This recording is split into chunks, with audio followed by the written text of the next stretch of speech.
The developer world is constantly changing. Everything's in flux. The technology we use, the technology we like, the technology we recommend, this changes constantly. And one of the best ways to keep track of that change is the surveys that go out every year, showcasing what things are happening in the market. One of the most important of these surveys just dropped, the 2024 Developer Survey from StackOverflow. And I am so excited to look at these results. This is going to be a fun one. So let's dig in. 65,437 developers filled out this survey. Let me know if you made it into the comment section before the first 65,000 people watch it. Because it's kind of crazy to think that, on one hand, yes, this number is huge. But on the other hand, I have 300,000 subscribers. It's crazy to think that as big and important as this survey and this number is, it's still a subset, like a tiny subset of like even my reach. And I'm not big. It's not like every dev knows who I am. Certainly not. It's like a very small percentage. And of that, even a smaller percentage did the survey. Still useful info to find trends, but we have to know going in that this isn't the average dev that they surveyed. This is a relatively tuned in dev that filled this out. Anyways, these are some fun numbers already. 62.3% of the people who did the survey have used JS in the past year. That's an insane number for technical people. To be fair, again, it's the subset of Stack Overflow users that did the survey. Still an insane number. And 48,000 of them shared salary info. That's really huge too. I'm so excited to see how much money they make. Top 10 countries. This is really interesting. Actually, I'm going to do something I shouldn't. We're going to compare this to my audience numbers. Interesting difference, actually. Yeah, this is very interesting. Specifically, my Germany and India numbers are flipped. Actually, the percentages are closer than I would have guessed. I don't think they show, Ukraine's, it's weird. I know Ukraine's a decent percentage of my audience. I know a lot of like Ukrainian devs that are fucking killing it. So I'm surprised it's so low here. But other than that, these numbers are relatively well lined up. Very interesting. Yeah, the retention I have overall is nuts. Also notable is that my retention with India is lower. Might be a reason to either start talking slower or getting like captions made in other languages. Things for me to consider for sure. Still fascinating regardless. I don't expect those numbers to be so close. Community. 76% of the people who did the survey have a Stack Overflow account. We're going to poll chat. Do you have a Stack Overflow account? Yes, no, don't remember. I'll also do yes, but I never use it. You can have a Stack Overflow account. Lol. Yeah. This is, again, the point I'm trying to make here is that the bias of this survey is very notable. 75% of the people who did the survey have a Stack Overflow account because most people doing the survey are on Stack Overflow often enough that they click the survey button. That's a huge skew to note, that these are Stack Overflow users for a significant portion of the audience. Whereas compared to my audience, half of them, over half of them, don't have a Stack Overflow account. Admittedly, just from this quick poll I'm doing in chat, but that's not my most tuned in audience, despite being the people who show up live to be part of these videos being filmed every Wednesday and occasionally on weekends. They're not Stack Overflow account holders. Very interesting number. Good to know. Let's start diving in further. 66% of devs have a BA or BS or master's degrees, despite only 49% of devs learning to code at school. That's a very interesting contradiction. I want more info here. Very interesting.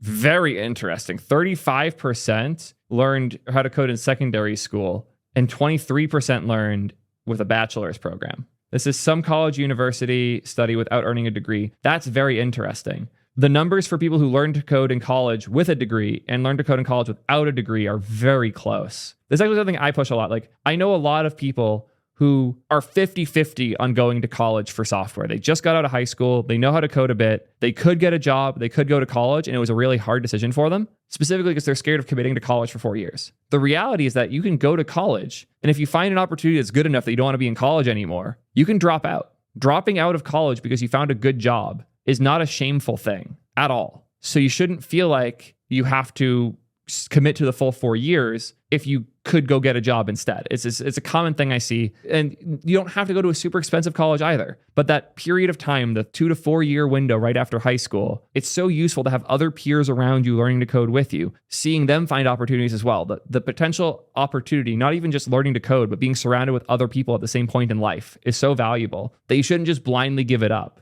But if you decide to drop out, it's fine, at least according to these numbers. It is also of note that this survey is Stack Overflow users. So these people might just be people who are in college right now using Stack Overflow that haven't graduated yet. So that's a bias to account for with these numbers. Oh yeah, if we switch, I didn't realize what this was. I've read this wrong. This is people learning to code are there, but of all respondents, it's only 12%. And then 41% have a bachelor's degree. Okay, that makes much more sense. This checks out. But of learning to code, so the people who would say that they're still learning to code, most of them are in high school, is what this also says. Very interesting stuff.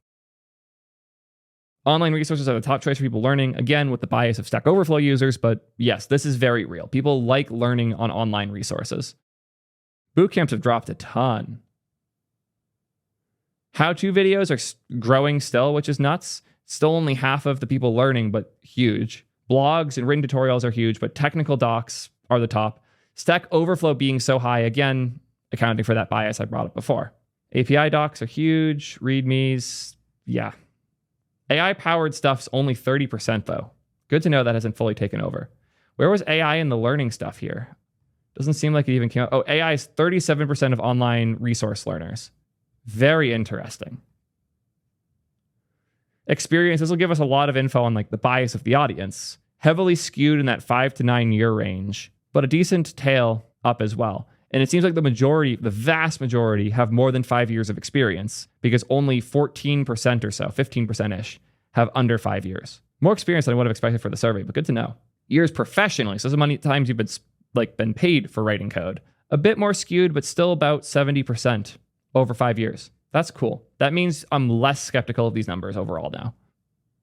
By dev type. Very interesting.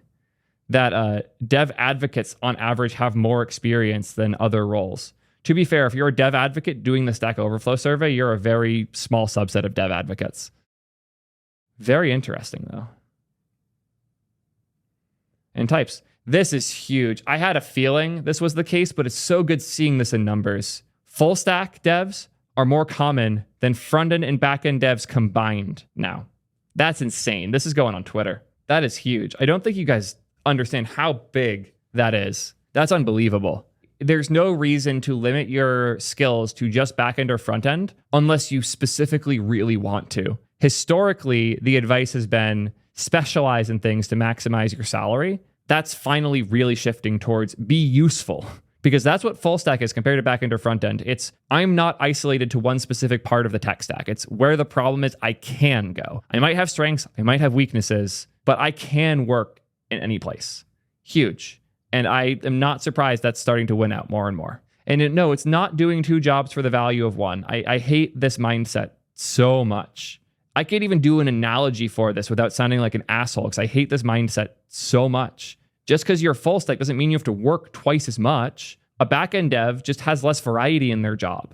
A full stack dev gets to work on a more interesting set of things and gets to experiment and play with more stuff. A backend dev might work the same amount of hours, but they're just doing the same thing constantly. I hate the two jobs for the price of one mindset, because that's not how this works at all. Okay, technology. Most popular technologies. As mentioned before, JS by a lot. HTML and CSS by not that much less, not that far behind. Does that mean everybody between these two is a Node dev? Is that the 10% gap here is Node? Where is Node in this? It is not in this. Cool. Also cool to see TypeScript relatively high up. I'm sad that the gap between TypeScript and JavaScript is as big as it is, because I know in industry it isn't, but people who are filling out the survey aren't necessarily representative of the whole industry. Good to know, though. Very interesting overall. Seeing Bash and Shell slightly above Java is heartening. Also, SQL being more popular than TypeScript by that much is kind of funny. Python just being Py is the abbreviation is also weirdly funny to me. Good stuff. Why? Oh, I was going to say, why is Lua so popular? Then I remembered Roblox is a thing, so that checks out. Sorry to Flutter devs. Does this mean that Roblox is more popular than Flutter? I think that's what this means. Roblox beat Flutter. I'll take it. Somebody made a good point. The professional devs tab should have a higher percentage of TypeScript. I want to test the theory. Yeah, we bumped to 43.4%. Decent bump. I was expecting a higher bump. Still a good bump regardless. Now for databases. I did not think MySQL was going to be this high. Planet scale enjoyers rejoice, because that is huge. I did not think MySQL would be that close. I bet if I switch to learning, the gap's going to be huge. What? What? Huh? I have not been that surprised with a number possibly ever. That one's a surprise for me. But yeah, I did not expect to see Postgres losing to MySQL in learning, losing to SQLite in learning. Is this just because of Aaron's courses? Seriously, though, that's nuts. Professional has a bigger gap between MySQL and Postgres, and then learning has MySQL winning. I'm going to just fixate on this if I don't scroll past it, but that is so weird. There's a bunch of other interesting stuff, like Elasticsearch is a very high percentage, more than I would have expected. Redis is doing well. I hope to see that change to anything else. Firebase is pretty high up too. Firebase Realtime and Cloud Firestore are really close, which means people are using those together almost always. BigQuery being high up makes sense. Supabase climbing. Supabase being higher than Snowflake is weird. Does that change in professional? No, Supabase and Snowflake are relatively close. Very interesting. ClickHouse is relatively low. Cockroach is struggling. Good to see though. This is very interesting numbers. I'm learning a lot from this. Let's keep scrolling. Cloud platforms.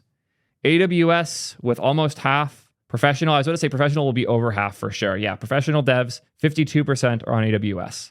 Yeah, over 90% of Fortune 100 companies are on AWS. And most of the Fortune 500 ones are too. Yeah. And no, Vercel does not count as AWS. They're in here as well at 11%. That's kind of nuts. When I switch to all, how much does it fall? It doesn't. Goes from 11.9 to 11.3. That's like barely anything. How are learners doing with DO? Good. Learners aren't learning DigitalOcean anymore. That's a relief. DO's largely fallen off. Why are they learning Heroku though? Why are learners using Heroku? What the fuck? We need to fix that. Where's Railway in here? Railway needs to take that spot from them. But yeah, Azure's climbing. Azure's numbers have been getting better year over year. Does not surprise me that they're doing as well as they are, but it is surprising that they're so close to AWS now. Also, Google Cloud, I would guess the AI wave is helping them right now, but Google Cloud's been on the way out for a bit. Google Cloud being higher than Cloudflare is probably the biggest surprise for me here. I would not have guessed that in the slightest. Anyways, web frameworks and technologies. Node peaked in 2020 with its highest recorded usage score of 51%. While not as popular, it's still the most used web technology in the survey this year, and it has increased popularity among those who are learning to code from last year. Not surprised. Here's the Node number I was looking for. Node is more popular than React, but not by much. Oh shit. In professional environments, React is the new Node. Very interesting. This is a very interesting number. On one hand, we need to keep accounting for the bias that this survey is people who are learning things enough to be on Stack Overflow a lot. On the other hand, this confirms something I've been saying for a while, which is that yes, jQuery is still very popular. jQuery is used on a shitload of websites. jQuery is on more websites than React is. That's a fact. But the average jQuery site has one part-time dev, if even. The average React site has multiple devs working on it, if not hundreds of them. A website like Twitch had hundreds of devs working on it in React. An old WordPress blog that has a jQuery plugin doesn't hire people to work on it. So if you're making a decision around getting a job, there will definitely be more job opportunities in React, but the job opportunities in jQuery might be getting filled less aggressively. So you might find a way to sneak in there. But the point I'm trying to make is that yes, there are more sites with jQuery, but that does not mean more jobs in jQuery because the number of jobs per site is not factored in when you look at these big numbers. That's why I like comparing to things like Fortune 500 because AWS in this survey is only 50%. But when it comes to Fortune 100 companies, it's 90%. In those companies, the 100 most valuable companies in the world, they have a lot of engineers. Next is climbing fast, though. Seeing Next up there for professional is insane. It's also really high up for general. How's learning to code? Next just holds strong in all of those. Next is beating Express out too, which is kind of nuts if you think about it. And also Angular. The fact that Next, a meta framework around React, is more popular than Angular, than Vue, than Flask, than Django. Also, Flask and Django being so close is weird for those Python people. I was under the impression that Django had won. I liked Flask more though, so seeing this is exciting. Yeah, these are so close, even in professional. I did not think that those two numbers would be that close to each other. And yes, fair point. I hope there aren't new greenfield projects using Express. Please use one of the alternatives. Express is largely in like maintenance mode to be generous now. I really like Fastify. Fastify is by a lot of the original maintainers of Express. Very similar, really fast, really cool, easy recommendation. You got plenty of options now. Please avoid Express. Also, .NET being this high is funny. Express is in maintenance mode. That's why it's not really being updated. It's slow, and the original team doesn't work on it anymore. Embedded technologies. Raspberry Pi, 40%. Oh, this question only had 27 people or 27K people respond to it. So only 40% of the survey takers bothered with this question. But of them, 38% had played with a Raspberry Pi, 30% had played with an Arduino, similar percent have done GCC and CMake. Interesting. Check professional devs for this one. Barely moves. CMake goes up slightly, but that's about it for the change here. Very interesting. Other frameworks and libraries. .NET's the most used. Not surprising. Flutter, I guess Flutter is a library. Flutter is beating React Native here, but for professional? Huh. Yeah, Flutter is beating React Native for professional devs. Interesting. Good to know. Crazy, because I still don't use any Flutter apps, and I use a lot of React Native apps. So the ratio there is insane to me. Good to know. 50% of respondents use Docker. Similarly close use NPM. Smaller but meaningful use pip. Homebrew being this high is insane because that's just Mac users are using Homebrew. To be fair, that's 100% of Mac users are probably on Homebrew. But to have a 22% number in here on a thing that's OS specific is kind of crazy. And when it's just a professional, it goes up to 24%. Learning to code, Homebrew drops to 11%. Makes sense. Makes a lot of sense. Vite being in this other tools category is strange. The fact that Vite and Homebrew are in the same category in and of itself is so strange. I'm not going to read too much into this number for that reason. Bun being at 4% also suggests this is not super real. Why is Node... Oh, did I make Node.jip a banned term at some point? That wouldn't surprise me. I hate Node.jip so much. VS Code 1 for the actual IDE. Not a surprise. Professional, it goes up more. Learning, it goes up even more. Other, it probably plummets. Yeah, that makes sense. Visual Studio's at 30%, IntelliJ's at 27%, Notepad++, probably, it goes up for professional? What? What are you guys doing? And Jupyter Notebook goes down for professional. Huh. Sublime Text holding on. Please tell me that Atom isn't in here. Atom is not in here. That's a relief. Z isn't in here either, though, and that's a little sad. I would have expected NeoVim to be higher than like PyCharm and Jupyter Notebook, because PyCharm's only for Python, as Jupyter Notebook largely is as well. And then NeoVim's for everything, which means it's for Rust. But yeah, interesting. Is Cursor in here? Cursor did not make it in. Very interesting. Async tools. This is for actually working with your team. Very interesting. Jira still wins. Notion is doing better than GitHub Discussions. That feels weird to me. Also, Notion being that much higher than Linear hurts me. As a big Notion fan, I manage my whole channel through Notion. Linear for devs is a much better tool. Notion's great for weird things like my content management. Linear is good for devs. And like, I'm not even super fond of the Linear team. The founders and I have some beef. But Linear is a great product. It's painful seeing them this low. Does it bump up for professional? A little bit. But Notion stays like the same place for that. That's weird. I have feelings.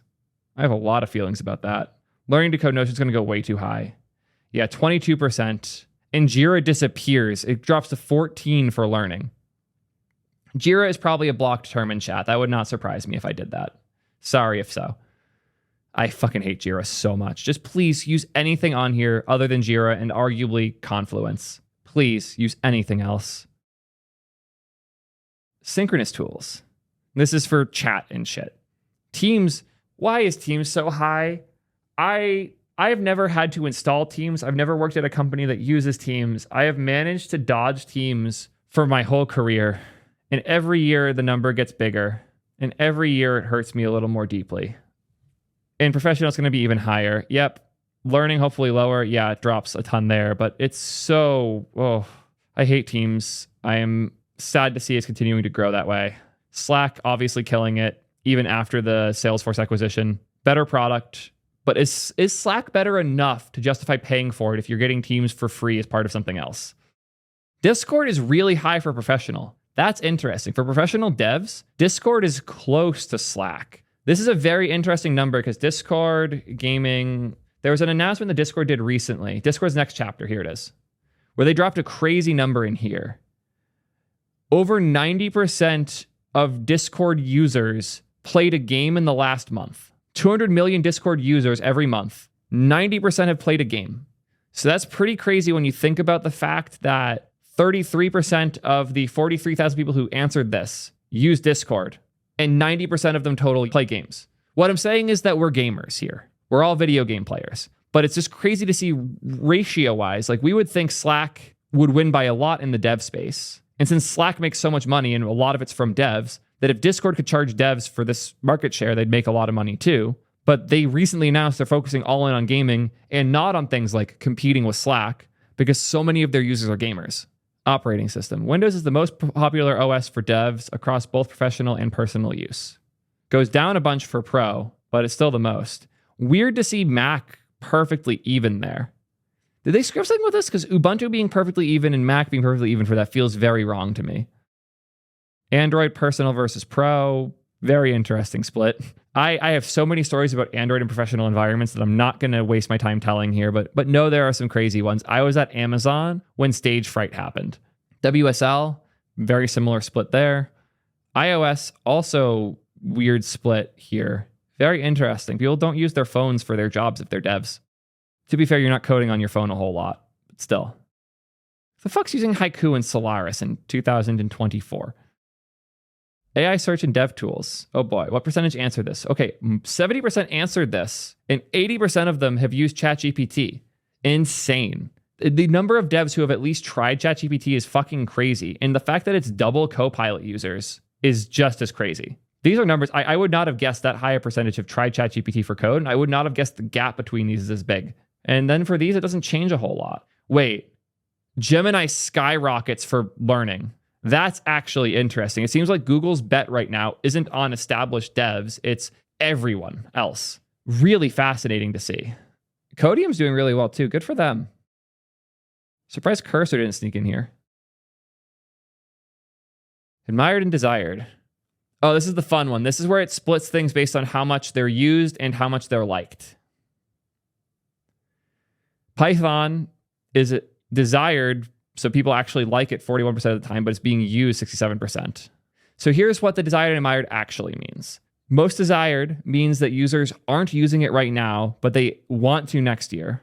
Admiration is they're using it and they want to use it again. So if you checked I use Rust and you checked I want to use Rust next year, that's admired.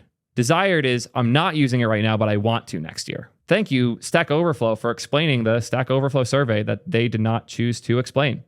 So yeah, what this says is 41% of the people who answered this question aren't using Python but want to. 67% are using it and plan to continue. So Rust, 80% of the people who are using Rust right now plan to use it next year. Makes a lot of sense. But more importantly for us here, Elixir. Although not many people are considering it that aren't using it already, vast majority who are on it are going to continue. Once you're Elixir pilled, it's hard to go back. It's weird to think I am in the 24%. I don't expect to write a lot of Elixir. It just doesn't make sense for the stuff I'm doing, but I miss it dearly. I fucking love that language. But it's crazy how much further along Elixir, Zig, and Rust are than almost anything else. Like they're all in the like mid to high 70s or even 80s, and everything else is lucky to hit the 60s. Very interesting. We're going to not talk about Prolog. Databases. This will be interesting too. People who are using Postgres plan to continue. People who are using MySQL don't plan to continue. That's a scary number. 50% for that's a little scary. SQLite, more reasonable numbers. I want to see the worst. What are Microsoft Access? There we go. Nobody wants to move to it, and 3/4 of the people using it don't want to stay on it. Hilarious. Love it. What other numbers are really low? IBM DB2. People don't want to be on DB2 anymore. Cassandra also makes sense. Fucking hilarious, though. Cloud platforms. This is going to be an interesting one. Hetzner. People really like staying on Hetzner. To be fair, yeah, once you move to Hetzner, you're moving there because of price and nothing else is going to be cheaper. So if you've decided I want the cheapest solution, you're not going to move off Hetzner. Heroku's fucked though. Look at how low Heroku's like retention is here. Nobody wants to stay on Heroku anymore. Versus Fly, which is one of the highest. Let me know if I should explore Fly more in the comments. I've been planning on giving a more deep dive on what Fly's doing. I need a better place to host images. The rare times serverless doesn't work for me, and Fly seems to be like a really good option. Yeah, AWS, killing it. The few people who don't use it already, half of them are considering it. That's insane. The 50% of people who aren't using AWS yet plan to next year. Netlify is hurting a bit. Vercel's not hurting as much. Vercel's retention is similar to AWS's. Obviously, their intention, the people wanting to try it, is a good bit lower because the percentage of developers that benefit from something like Vercel is smaller than those who benefit from AWS, but it's still a really high happiness overall. Don't listen to the Twitter FUD. People are liking what they're doing, at least more so than Google Cloud. Good stuff. Very useful information to have here. Web frameworks and technologies. Look at the gap for React and Node to everything else. That's kind of crazy. 33% of the people who aren't using React yet plan to next year. That's crazy. People, like, even the ones who don't want to learn React are slowly accepting they probably should. But we're retaining a pretty high percentage of people who want to keep using it. This all checks out. These are good numbers. Svelte has super high retention, though. People who use Svelte, not only do they not want to stop using it, they don't want to stop talking about it. But HTMX also has one of the... Is that the highest number here? No, Phoenix. Again, the Elixir guys. Phoenix is the equivalent of Rails for Elixir. They have the highest number here. But it's pretty crazy that HTMX, Svelte, ASP.NET, and Phoenix are the clear winners here. Oh, and Astro is doing really well too. Good for Astro. But it's just crazy to think how much higher they are from most other things because that community is so enthusiastic about the thing. I just dislike the .NET number, though. That hurts me. Not a big .NET fan. No shade, no shame.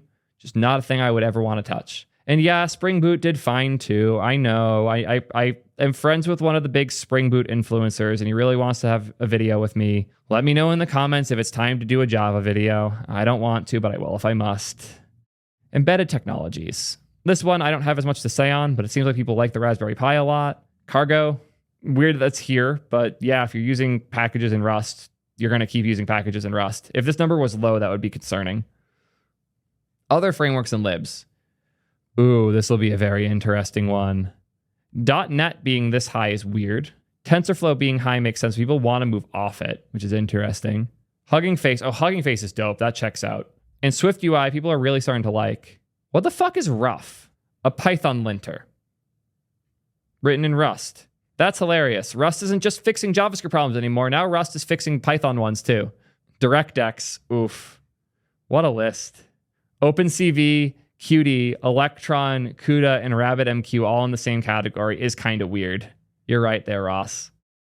Other tools. We got Docker, really high up. People don't plan on moving off.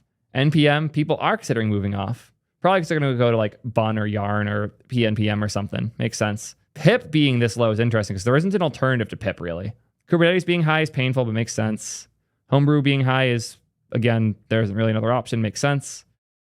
Bun has really high retention. People are loving Bun.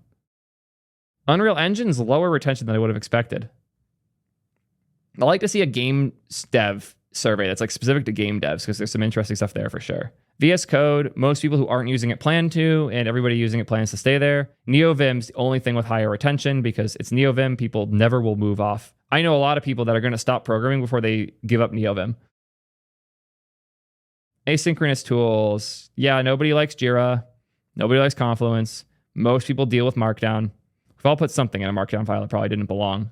Notion, I would have expected lower satisfaction for this use case, but it's good to see they're not dying. Obsidian people are Obsidian people. They'll never move off. Trello, lower here than I would have expected, but good because Trello is definitely slowly dying. Linear, as I said, it's really good. People don't want to move off it. But Markdown files being the clear winner here is kind of funny. Discord having higher satisfaction than Slack is kind of funny too. Look at poor Teams dying here. Google Meet doing decently well. Is that going to be the lowest? No, Skype. Yeah, Skype and Cisco WebEx Teams are the only things here with lower satisfaction than Teams. There's a couple others in here, but not many. That's hilarious. AI search, everybody's going to keep using ChatGPT. Everybody's going to keep using Copilot. Surprising number sticking with Gemini. VS Code, IntelliCode, pretty popular too. Yeah, nothing too interesting here. Perplexity is doing really well. I should give Perplexity a shot. I've been meaning to. I heard I would really like it. I actually like the search AI generation thing on Google. When you search something and they generate a response, I know everybody talks shit. I found it to be pretty helpful. So maybe Perplexity's for me, to be determined. Worked with versus want to work with. This will be very similar. This is cool. People work with a thing. What else do they want to work with? TypeScript devs want to work with SQL. They want to work with Rust. They want to work with JS. They want to work with HTML, CSS. This one's like the hardest to go through, but it's very interesting to see. What are just like the biggest ones? Python and HTML have a lot of overlap. Not too surprising, but interesting because it's not all just ML people. HTML and SQL have a lot of overlap. Makes sense. HTML, SQL, basically the same thing, right? Right? Checks out. Why learn both when you could just learn one? Yeah, JS devs also HTML. That makes sense. Bottom yellow is JavaScript. Java devs look like they're willing to learn fucking anything by the looks of that. And Rust devs, note how small the Rust section is here. That's because it's so few Rust devs. The only thing like I can hover here is Rust devs want to work on Python. Very interesting. This is a cool chart. Definitely check out the survey link in the description if you want to take a deeper look at this chart, but I could sit there forever. Databases. I want to know where the Mongo people are going. Mongo devs want to go to Postgres. They want to go to... MySQL devs want to go to Mongo. Mongo devs, Redis, Mongo devs, or SQLite to Mongo. That hurts me. That hurts. MySQL wants to go to Postgres. Any Postgres want to go to MySQL? No. Postgres devs want to go to Redis. SQLite devs want to go to Postgres. Very interesting. Cloud platforms. Where are the Vercel people going? Everywhere. AWS, Cloudflare, DigitalOcean. Who the fuck wants to go from Vercel to DigitalOcean? I would love to chat. DM me. I have questions. Firebase users want to go to Vercel. That checks out. Google Cloud people want to go to Vercel. Checks out. Azure wants to go to Vercel. Netlify wants to go to Vercel. Vercel wants to go to Supabase. Okay, if you're using Vercel storage products, I can see that. Also, disclosure, I am sponsored by Vercel. I'm also sponsored by some database companies that make MySQL stuff. Also, an investor in Microsoft. I'm an investor in Google. And basically every company here, I have some bias with. None of them paid me or have any say in what I talk about in this video. This is not paid or syndicated content, but I do have biases with literally almost every company listed here in some form. So yeah, make fun of me in the comments for it like you always love to. Oh, not DigitalOcean. I have literally no financial tie whatsoever to DigitalOcean. So when I tell you they suck, there's no bias. But also I'm a big Google investor and I'll tell you the Firebase sucks too. Web frameworks and tech. The top web framework Node users want to use next year is React. Well, not many React users want to use Node, but would like to use Next. This shows you how nonsensical this chart kind of is here, because all Next devs are using Node. All React devs are using Node. We're all using Node. Just get over it. But I want to see, yeah, Node is huge here. A lot of Node devs want to work with React. Node devs want to move to Spring Boot. That hurts. Node devs going to Nest hurts. Node devs want to work with Next. That makes sense. React devs want to work with Next. Makes sense. Interesting stuff. Definitely check out these diagrams if you want to dig into it more yourself. Embedded tech, I have nothing to say. Other frameworks, I have nothing to say. Other tools, where are the NPM people going? To Yarn, to Webpack, to Vite, to Terraform, to Pip, NuGet, Kubernetes, Homebrew. Yeah, let's replace NPM with Homebrew. I'm sure that'll go great. Integrated development environment. Also interesting. VS Code, people just want to stay with it, but those who don't, they want to go to Visual Studio people want to go to VS Code. VS Code people want to go to Vim. PyCharm people want VS Code. Notepad++ people want VS Code. VS Code people want NeoVim very occasionally. Jupyter Notebook people want VS Code. IntelliJ people want VS Code. And Android Studio people obviously want VS Code. Look at the size of that. Like half of the Android Studio people wish they could just be using VS Code. More Android Studio devs want to use VS Code than want to use Android Studio. That is hilarious. Also, all of Xcode devs here. It doesn't even show Xcode devs that want to stick with Xcode. Literally, all of them want VS Code. That is hilarious. This should say a lot about the state of mobile. I legitimately think the biggest thing holding back mobile dev right now is that you basically have to use Android Studio or Xcode to use the native technologies to build native apps. Like, unironically, the best thing for something like React Native or Flutter is VS Code. Because with React Native, you don't need to open Xcode. That's a huge win. Yeah, I hate this. I don't hate. I love that this can benefit the ecosystem, but I hate that Xcode is so bad that all of them want to move to VS Code. Chat asked, why doesn't somebody make a VS Code extension? They have. They've made a ton of them. The reality is that the things that Android Studio and Xcode do are deep enough and complex enough that you can't just make an extension for it. The types of compilation and integrations and build steps and all of the things for Xcode is just insane. It's actually insane. Like Xcode isn't a thing you can replace with a plugin. Yeah, if Xcode was good, they could use it as a pitch to get Macs. I have a couple thoughts here that might turn into a rabbit hole. I'll do my best to be brief. Xcode used to be one of the best reasons to use a Mac.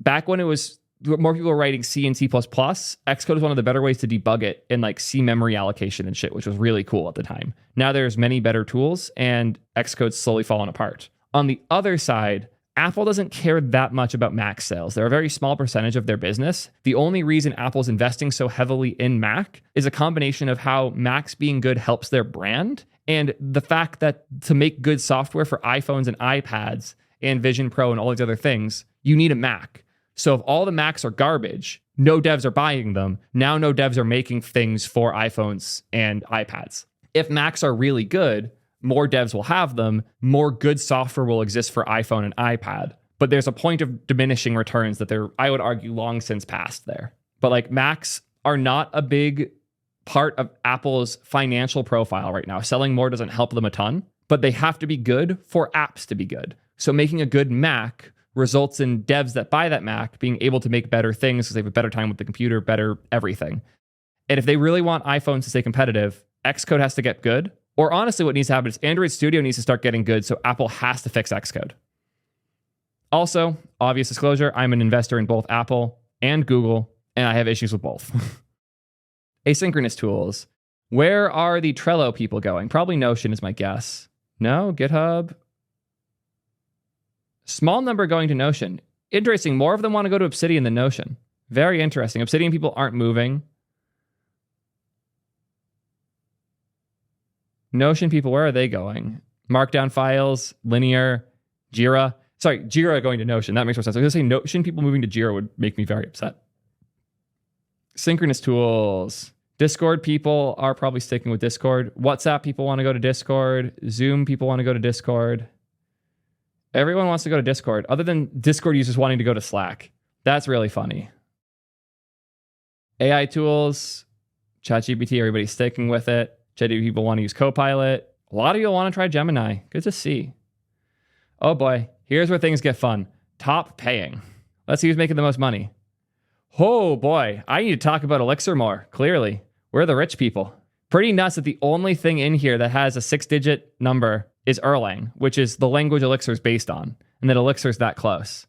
How far do I have to scroll to see JavaScript? Ow.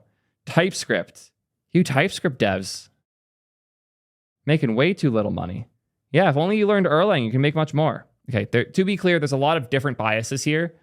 The reality is that companies that use Erlang and Elixir aren't hiring particularly aggressively. And the people who are using Erlang and Elixir have insane amounts of experience. If this was to be average years of experience, Erlang and Elixir would be near the top as well, because the people using these things have been programming for a long fucking time. Same with Clojure and Nim. These aren't things that like you can go learn and make this number. These are things that people have been doing for a long time. As Ross is pointing out, there aren't junior roles available for a lot of these technologies because the people working on these things are on long-standing teams that have a lot of senior plus devs.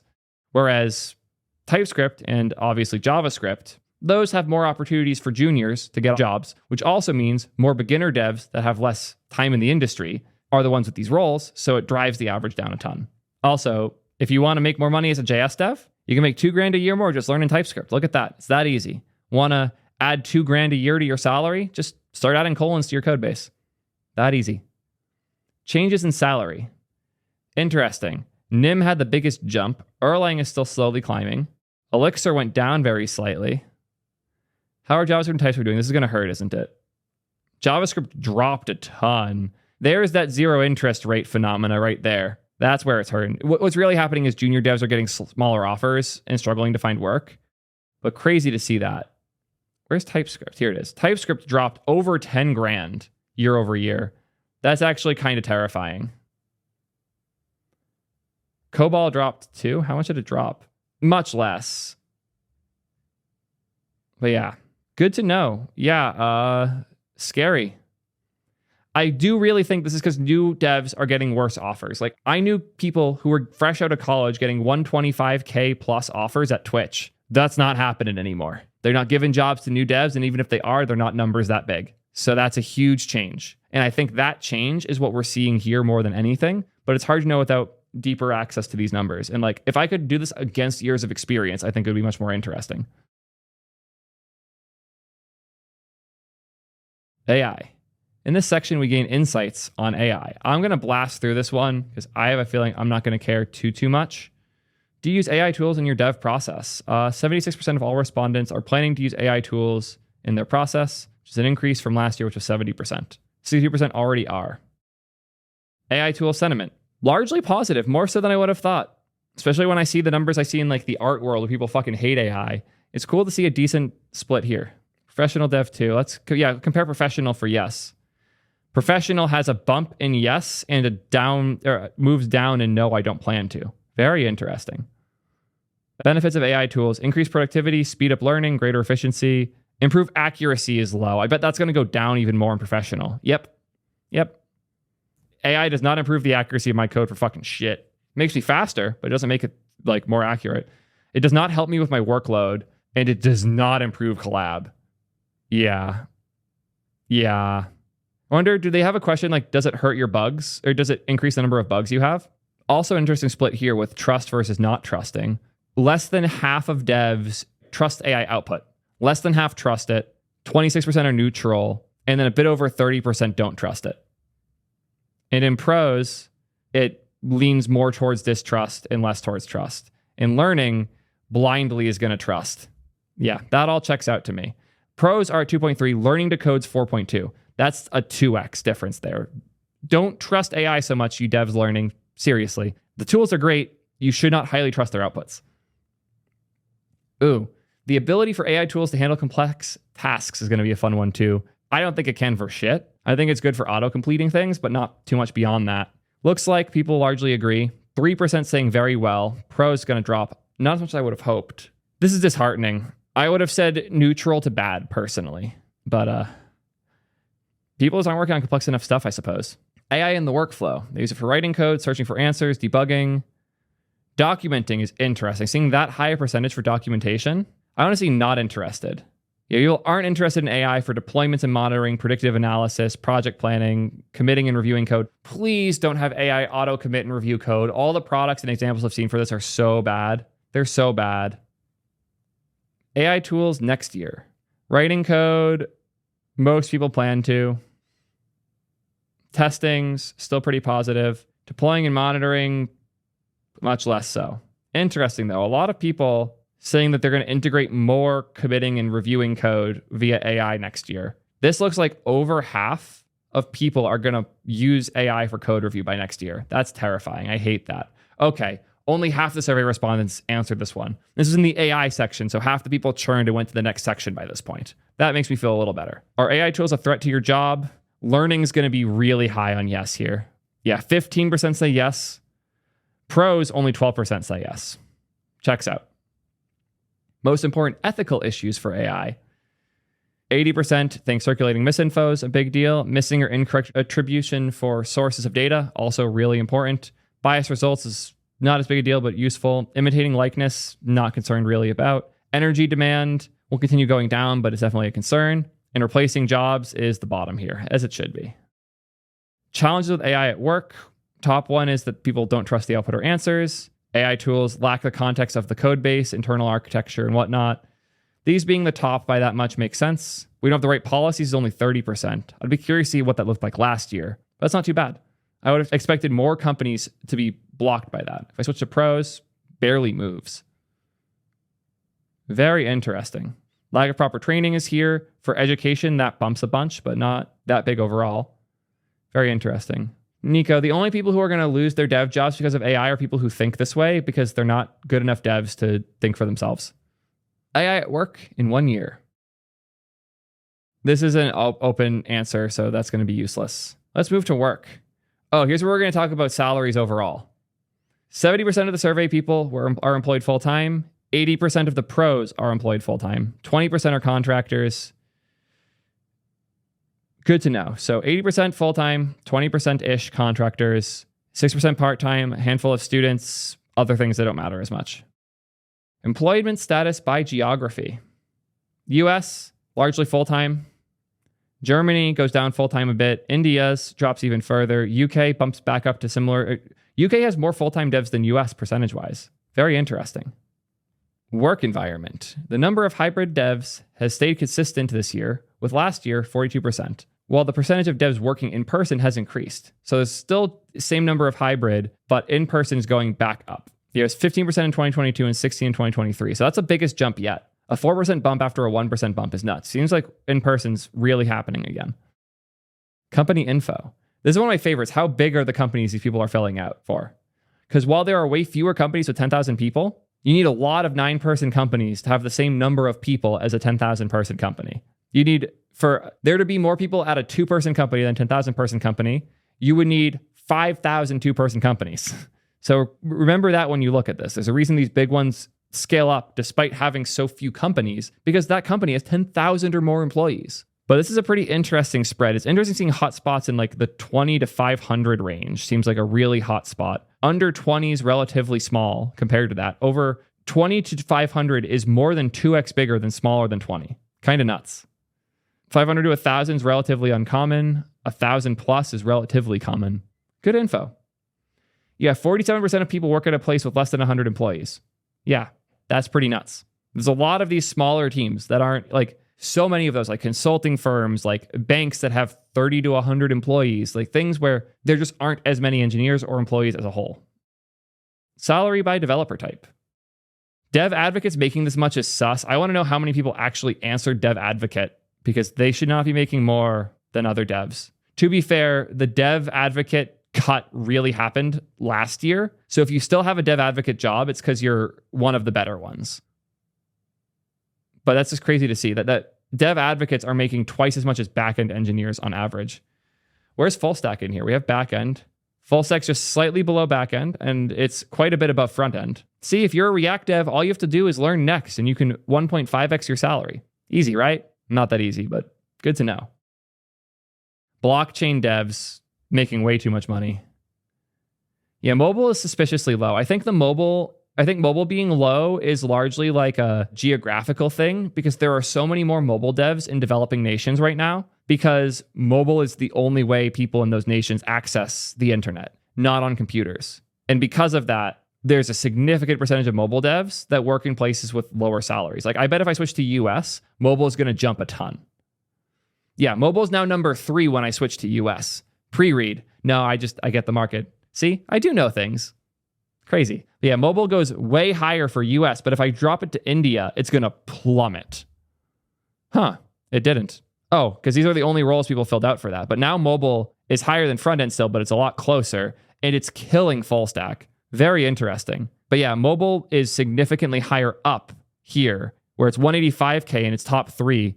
It's almost bottom 3 here. Yeah, it's bottom 10, or yeah, bottom 6 here for global. But in the US, it's number 3. So yeah, we think of mobile devs as some of the most important devs in the US, but across the world, mobile is a much wider bucket. Also why Flutter is so popular, by the way. The average for full stack in the US, that's a good question. Yeah, full stack's 130K in US. Front end is 135K. So I guess if you're in the US, learning full stack is going to cost you $5,000 a year. And then backend's up to 170K. Very interesting numbers. Academic researchers getting fucked. Yeah, very interesting stuff. Salary and experience by dev type. Yeah, remember the thing I said with experience? The number of years? I called this so hard. I said multiple times throughout this that the dev advocates that are still employed have been doing this shit for so long. And I was right. Look at that. Called that so fucking hard. Yeah. The things to be sus of here are things that are far to the right, but not very high up. The things to be excited about are things that are really high up, despite being not that far to the right. A dev advocate, because people are asking, a dev advocate's a person who advocates for developers at a company. It's their job to talk to developers outside of the company about why they should use the thing the company built. So I'm a dev advocate, arguably. Salary and experience by language. Again, we can test my theory with Erlang. Yeah, see, Erlang is pretty far experience-wise compared to a lot of other languages. Yeah, the average years, it goes from 8 to 20. So the Erlang devs are averaging like 12 plus years of experience, as are the Elixir devs. Whereas the JS devs are going to be hard to find in this mess. Yeah, JS devs are averaging significantly fewer years. Checks out. I would have expected a bigger gap here. And I think these like Perl and COBOL and Delphi all being ancient is hurting the skew here. But I almost want to say like cut the line at 15 and ignore all of those. And it makes a lot more sense why Elixir and Erlang are where they are. Purchasing technology.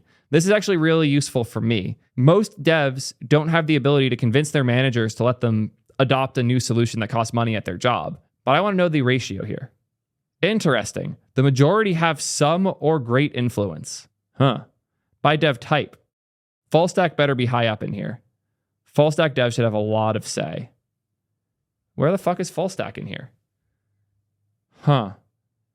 Less of the great deal, a lot more of the sum, 26% no. Front-end devs, though, actually have a good bit of buy-in here. You have 13% have... Wait, no, I was reading this wrong. It's blue is no. Okay, so 44% no for front-end versus full stack. Full stack's 33% no. Okay, that checks out a bit more. So if you're a full stack dev, you have decent opportunity to get people to adopt solutions at your job compared to a lot of the other roles. But it's not as big of a gap between those as I expected. Mobile gets fucked. Mobile devs have no say. Desktop software developers have no say at all.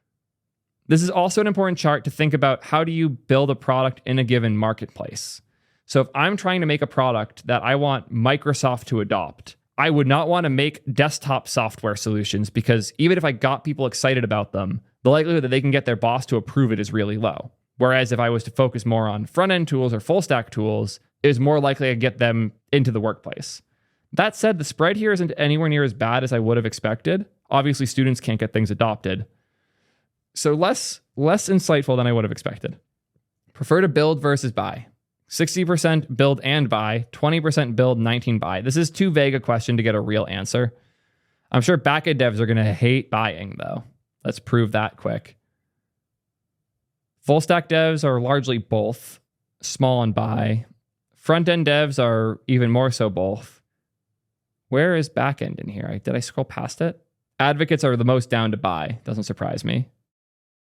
Middle, they're in the middle. Backend, yeah, cool. Backend is only 18% build, one of the smallest numbers for that. Mobile is one of the few that's actually smaller for build. I did not think backend would be so low on build. Interesting. Very interesting that backend devs are more willing to buy shit nowadays. Good to know. Very useful information. And database admins love building their own shit, as do research and development roles, and hardware engineers. That all makes sense. How about new tools and technologies? Starting a free trial is the most common way to evaluate new tools. Doesn't surprise me. Free trial also, I'm sure, counts free tier. Ask devs that you know and work with. Again, very useful to have devs like and talk about you. Visit dev communities like StackOverflow. Again, I wonder if there's some bias there. Read ratings or reviews on third-party sites. There's a reason this is where things drop to much lower numbers. Who the fuck's reading reviews and ratings of Next.js versus Nuxt? Ugh. Tech endorsement factor. APIs are cool, but did you know 75% of devs are more likely to endorse your technology if you provide access to APIs? Yeah, not surprised. Duh. Coding outside of work. Most devs code outside of work as a hobby, and almost 40% code outside of work for professional development or self-paced learning from online courses. Hobby, pro, contribute to open source. Yeah, most of the, again, this is Stack Overflow people who are choosing to do a survey that's this long. These are going to be enthusiasts. So I don't think that high percentage of devs are actually doing code on the side. But of people who would also fill out a survey like this for free, checks out. Community. This will be a fun one. Surprise, the Stack Overflow survey is a lot of people who use Stack Overflow. What a surprise there. Frequency. Again, this is biased because it's people who go to Stack Overflow enough to find the survey and do it. Crazy. The account. Oh, we never looked at the final poll results for do you have an account? Yeah, no. Most people don't, at least in my community, which I think is going to be a little more representative about Stack Overflow's numbers than this is. Frequency of participation.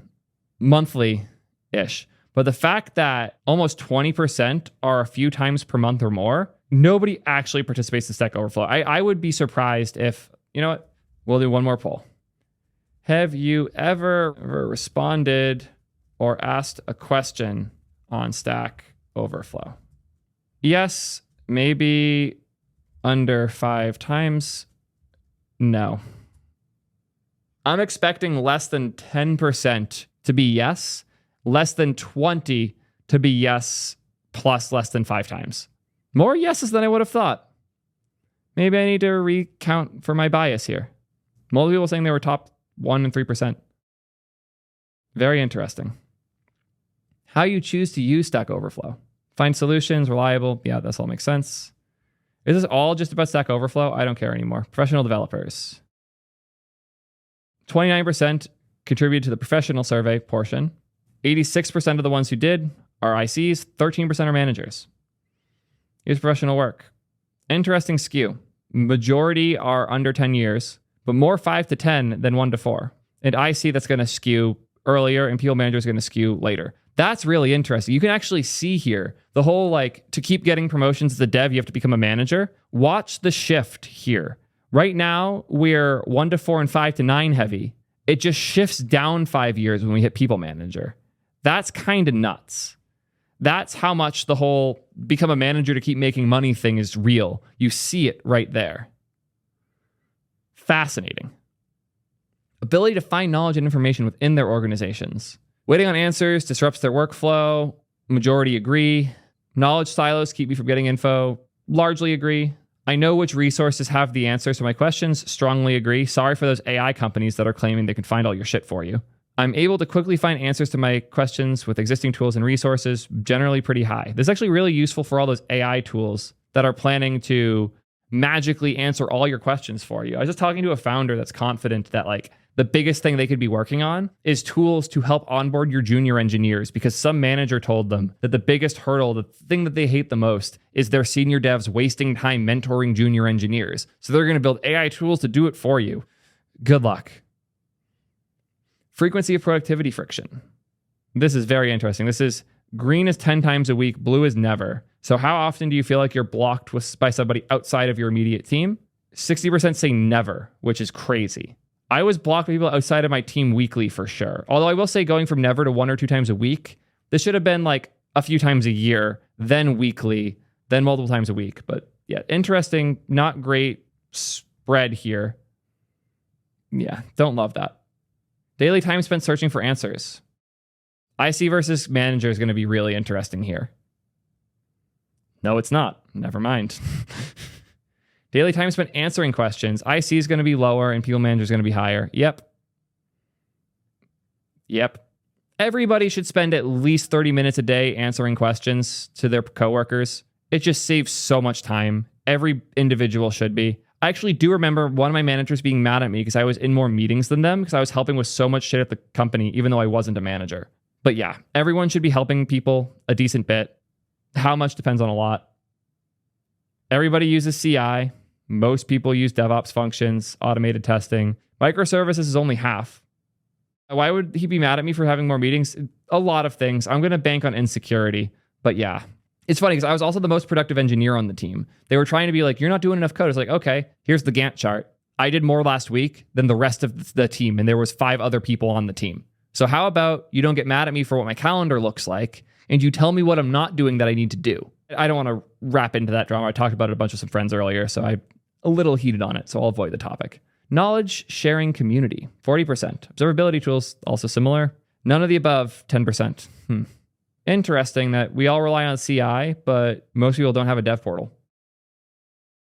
Cloud on on-prem environments. Hybrid, 46%. Cloud only, 40%. And on-prem is 14%. I would not have expected so much on-prem, including hybrid on-prem. Who the fuck's running their own cloud? That's an insane number. We're absolutely cloud only, and I don't talk to very many companies that aren't cloud only. Even Twitch is pretty much cloud only. Resources for technical questions at work. Traditional search engines are over half, coworker 20%. AI-powered search is half as much as a coworker almost. That hurts me. AI-powered search again, free versus paid. People are very willing to pay for AI search. Don't like that. Amount of tech debt, 60%. It's the biggest issue people have. Checks out. Just remove the JavaScript. How the tech debt goes away. The complexity of the tech stack for backend is 32%. Complexity of stack for deployment, similar percentage. Reliability of the tools is similar. Tracking your work's actually obnoxious. And I've worked on and hired people to work on so many different types of jobs. It's amazing how hard it is to track how much time you're spending on things in a way that doesn't suck. That's a super untapped market. Job industry and satisfaction. Software dev, 41.3% of what these people are in industry-wise. Interesting. Does that mean that they're making tools for devs? But yeah, then it's fintech, checks out. Internet, telecom, and information services is high up. Banking, also fintech, arguably very close. Interesting spread. See, not everybody works at a FANG company or Facebook. There's no social media here at all. Sorry, media and advertising services. Okay, fine. They're in here, but not very high up. Oh God. Theo, just do what my work did. An app that has your camera on and a timer so you know exactly how much you're working. That doesn't sound terrible and dystopian in any way. This is also interesting. So many more people are unhappy than happy at their workplace. But most are complacent. Almost a majority are complacent. I bet people managers are going to be happier overall. Yep. Look at that jump. Much more happy, much fewer unhappy. And ICs, much more likely to be unhappy. Good to know. Factors that most contribute to job satisfaction. All of these are even numbers, so they barely matter. Improving the developer tools makes devs happy. I've talked about this. The best reason to switch technologies at your company isn't because the new technology will make you way faster or make your product way better. It's often just because developers like trying the new thing and will feel really good and energized. And if you want more devs to be happy with their jobs, letting them do some rewrites that might not be the best thing for the business might long-term be the best thing for retention. Learning and using new tech, pretty high up. Building environments and architecture, high up. Driving strategy for my team. Again, letting devs feel like they have a say in the process is really helpful too. Letting devs feel like they're helping drive the team is 3 times more important than buying them a nice MacBook. And letting them contribute to open source. That's very interesting. More devs care about having say about the strategy for their team than about open source. Fascinating, but it makes sense. Is that the end? Methodology, last thing? Was this too long? Let me know in the comments, because this was quite a fucking video to record. I think that's everything. Yeah. Learned a lot about the state of dev. Let me know what you guys think in the comments. And until next time, hopefully there won't be a really long survey I have to go through. God, that was a long one. Until next time, peace nerds.